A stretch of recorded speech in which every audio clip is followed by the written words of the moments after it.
What's going on, everybody? So today I want to talk to you about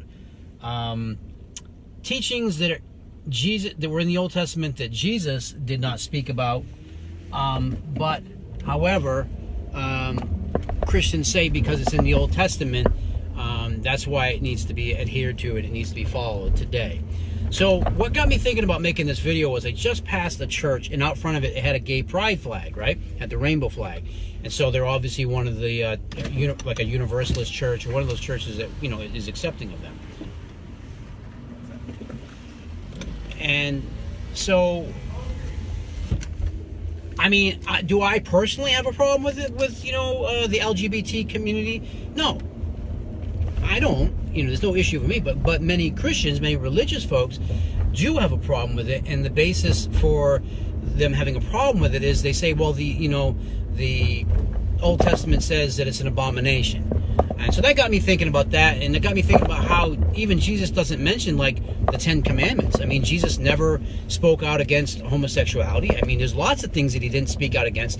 And so Christians will say, well, he doesn't have to speak about it twice because it was mentioned before. But there's lots of things in the New Testament that Jesus specifically, allegedly speaks about and says, like, he's being prophetic about it, you know, and it's never, it's like, so why didn't he, like, you know, well, you remember the Old Testament, the prophets gave you the Ten Commandments. And he never says anything like that. Now, I'm not trying to put words into Jesus' mouth. I'm just trying to say that if Christians are going to go back and throw back to the Old Testament and use it as justification to say why, you know, well, because the book of Deuteronomy, I think, and I think maybe it's Leviticus is the other place where it talks about, you know, homosexuality being a sin.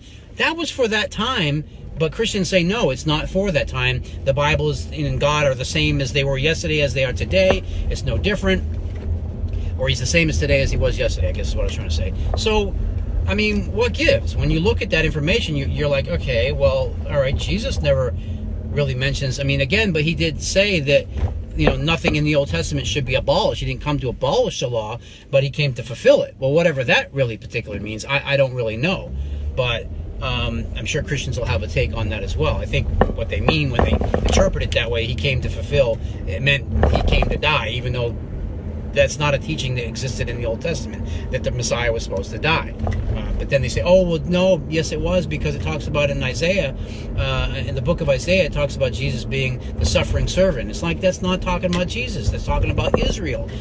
The Jewish people were God's suffering servant, and it's taken out of context. And it's only because there's a theological problem with Christianity that Christians interpret Old Testament scriptures that way. So, anyways, back to the moral of the story was just that what doesn't make sense is if Jesus really existed and he really says all the things he says, he seems to have been pretty fucking silent on talking about, pardon my French, but he seems pretty silent on talking about things that were in the Old Testament. And so why would that be if, in fact, the God of the Old Testament and Jesus are one and the same? And so, like I said, Christian's explanation is that, well, you know, God doesn't have to reiterate, he doesn't have to foot stomp, he doesn't have to go back over and reteach things he's already taught. But, okay, so he's going to introduce new teachings? I mean, I guess he could do whatever the heck he wants to do. It's just that, to me, what seems to be more consistent with what we find is that there is a disparity between what Jesus preached and taught when he allegedly lived versus what the Old Testament teaches. I mean,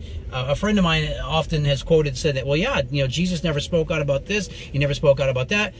Does that mean, or should we infer that that means that Jesus didn't believe in those things? That, I mean, well, of course Christians are going to say he did believe in those things, because he's going to say that, you know, God and Jesus are one and the same. So whatever God put in the Old Testament, he you know, Jesus believed in the New Testament. But it's like, but he didn't speak. If it was so important and Christians are out there, you know, browbeating and saying God hates fags or whatever, you know, insensitive stuff like that, under what basis? Under the Old Testament? Because Jesus didn't say anything about it. Jesus says, love your neighbor as you love yourself, you know? So it's like he's not.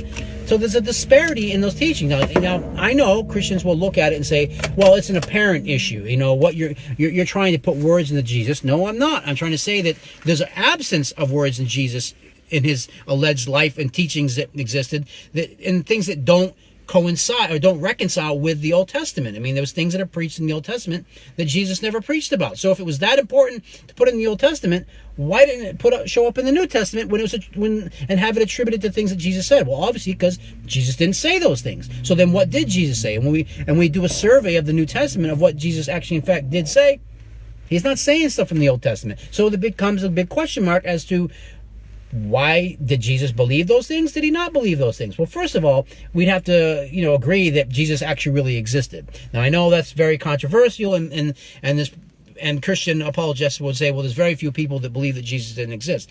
I don't think that's the case anymore. I think that as we continue to grow in our understanding of ancient religions, I think our understanding of Christianity is becoming clearer and clearer. At least it is in my case, and I know it is for people that are far more educated and more scholarly than I am.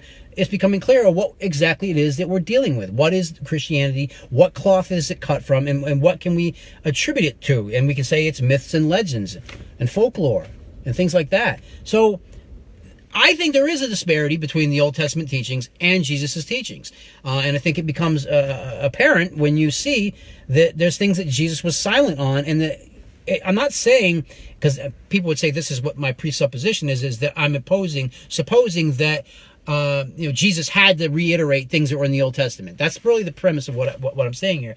Why wouldn't he?